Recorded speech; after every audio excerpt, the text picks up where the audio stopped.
Yo, what up guys, I'm Sammy and welcome back to the Soul Drop. And in this video we're gonna be talking about the bounciest shoes that you can get.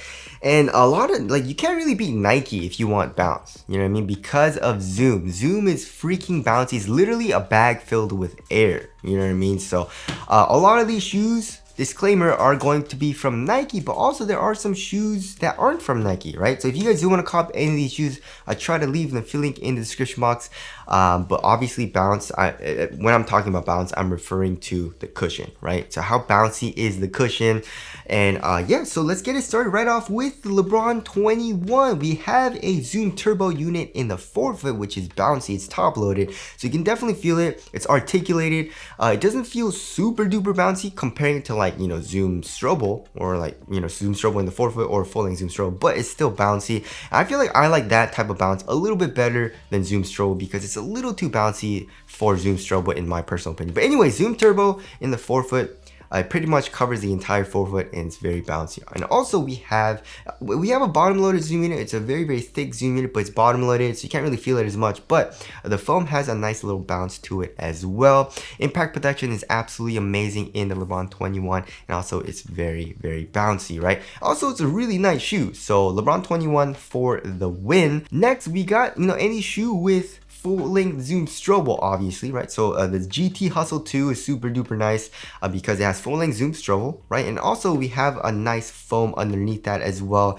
Well, it's very low to the ground, right? And it has nice compression. It's soft, adds for a little bit more bounce as well, especially comparing it to the next shoe, which is the Jordan 38, which also has the full length Zoom Strobo, but it's a lot more caged, you know what I mean? And they're using Formula 23, but you can't really feel the Formula 23 at all because it's so caged. But yeah, it still has full length Zoom Strobo, so it has a lot of bounce as well, especially right underneath the foot. It's articulated, which feels nice. So yeah, any shoe with full length Zoom Strobo, you should be fine. You have a lot of bounce. So yeah, Jordan 38, Zoom GT Hustle 2 as well. And also we have the Zoom GT Cut 2, which is it's a little too much for me. I didn't like the cushioning setup, and a lot of people, or some people, were saying, how do you have too much cushion? How do you have too much bounce? Because it has a lot of compression, you know what I mean? It has a lot of compression. Also, court feel is not good in the GT Cut 2, in my personal opinion. I like to have court feel, you know what I mean? So it's just way too high up off the ground. You have a drop-in midsole, and also you have full length Zoom Strobo right underneath that, right? So you have a lot of compression, a lot of bounce. It's just not super responsive feeling, you know what I mean? It's just too much compression when I'm playing. So I mean, there's a lot of people that do like the cushioning setup, so that's fine, but I'm just saying I don't really like it. But I mean, obviously for this video, if you want a lot of bounce from your cushion, GT Cut 2 has you covered, and I'm very excited for the 3 because it's using Zoom X, you know. So hopefully that shoe feels very nice. But GT Cut 2, not my cup of tea, but very bouncy, amazing impact protection, crazy cushion, very soft, very comfortable, has a lot of compression, right? So there is the GT Cut 2. Next we got the Nike KD16. The KD16 also has a lot of bounce, not as much bounce as the other shoes that I mentioned, because I mean, okay, so compared to the LeBron 21, which has Zoom Turbo, the KD16 is not it's top loaded, but you can't feel the zoom unit in the forefoot as much, and also it's not as big as the Zoom Turbo unit in terms of surface area in the forefoot, but it's still a large volume zoom unit in the forefoot. You can feel it still pretty easily, just not as easily as the Zoom Turbo unit. So you have a nice bounce in the forefoot, and then you have a nice little compression and bounce from the Air Strobo unit in the heel as well. Obviously it's not super bouncy because it's Air Strobo. Like Nike Air isn't as bouncy as Zoom Air, but regular Air is still, especially because it is an Air Strobo unit, it has a nice little bounce to it, which feels amazing.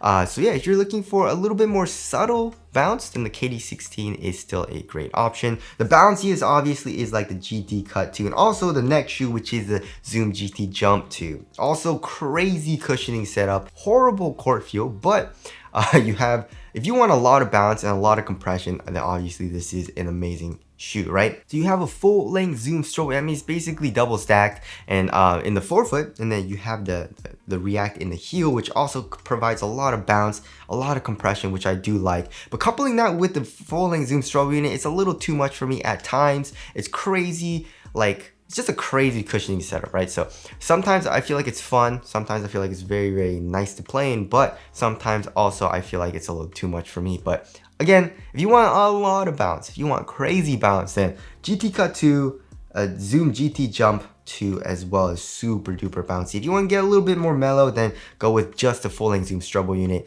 like the Jordan 38 and the GT Hustle 2. And then LeBron 21 is a little bit more mellow than that. And then the KD 16 is a little bit more mellow than that, right? Next, we got the Zion 3. Zion 3 also has a nice little subtle bounce, but it's not using Zoom as much. You know, we only have Zoom, which is bottom loaded into the drop-in midsole in the forefoot.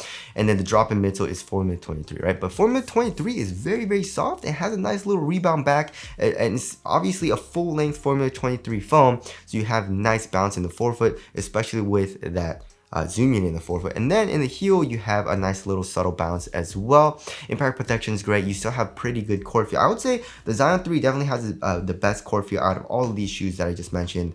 I guess besides the GT Hustle 2. GT Hustle 2 has pretty good core feel too. So, but the Zion 3 has nice bounce, which is, it makes sense. You know, Zion Williamson, you need to prioritize cushion for Zion Williamson. He's jumping a lot and he's super heavy, so he needs impact protection, right? So yeah, it makes sense. Zion 3, very, very nice. All right, next we got the Jordan Tatum 1. So it's very, very mellow, right? We're going a little bit more down. The Tatum 1 has a very large volume unit in the forefoot, which does have nice bounce, but it's a very nice subtle bounce, you know what I mean? Like comparing it to something that's super crazy like the GT Cut 2 and the GT Jump 2, which has a lot of compression, a lot of bounce. The Tatum 1 doesn't really compare as much, but it still has a nice little bounce, which I do like in the forefoot. And it's just a nice, subtle, perfect bounce for me. It's not too much, it's not too little. I really like it, especially in the forefoot. You have really good core feel as well, and the heel is very soft. With that, whatever foam they're using in the heel, it feels very nice. Overall impact protection is pretty good. It's not amazing, however. If you're doing super hard impacts, you're gonna be feeling it a little bit, but it's still very nice and does offer a very nice little bit of bounce and rebound back for the Tatum 1, right? All right, next we got a shoe that's not Nike, which is the All City 11 V2 and also the Wild 10, right? So both of these shoes are using full length Boom, and Boom is very, very nice. I love it. It's soft, but also adds a little bit of bounce as well.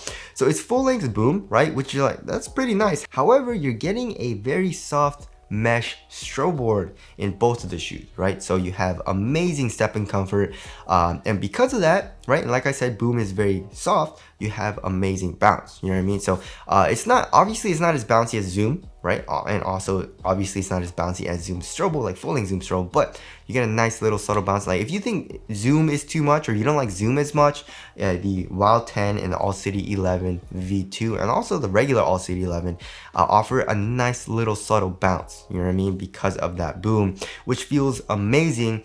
And same thing with the AG4. The AG4 is not as bouncy because the foam that they're using in the AG4 isn't as bouncy as like Boom is, but it still offers a nice little bounce, also offers a lot of compression because they're using a very soft mesh strobe board as well. So you have amazing underfoot cushion, and like I said, you have nice compression and also a nice little subtle bounce. It's basically full length, so it feels very nice as well, and it's only $100 for the AG4, right? So anyways, that's about it. There's not a whole lot of other shoes that are super bouncy. I mean, Under Armour, terrible, like cushioning setup. They need to work on their cushion, you know what I mean? I don't think I've ever, you know, remember when they used to use Micro G and it was very nice? I wish they would go back to that. But anyways, yeah, Under Armour, nah. Adidas, not very much. You know, the Boost isn't super bouncy. Light Strike is, but it's not as bouncy as Boom, and obviously not as bouncy as, you know, Zoom from Nike. So there's not a whole lot of other, you know, companies that make bouncy cushioning setups other than, I guess, Way of Wade and Nike. I'm trying to think of some, you know, and I've been looking around, not a lot, you know what I mean? I guess the Series Player only, the Player 1 Plus with the support midsole, that does offer a little bit of more bounce than the regular drop-in midsoles that they offer. So I guess a support midsole from the Player 1 Plus, but it's still not super duper bouncy, but you know, it has a nice little sort of bounce, and that feels very, very nice, especially putting it into shoes that feel like Kobe's, or, you know, like the Player 1 Plus and stuff like that. So I guess I'll throw that shoe in there, but there's not a whole lot of other shoes that feel super bouncy comparing to all these other ones. So anyways, that about concludes this video. Again, if you guys want to cop any of these shoes, I try to leave the link in the description box, but that's it. Thank you guys for watching, and I'll see you guys in the next one.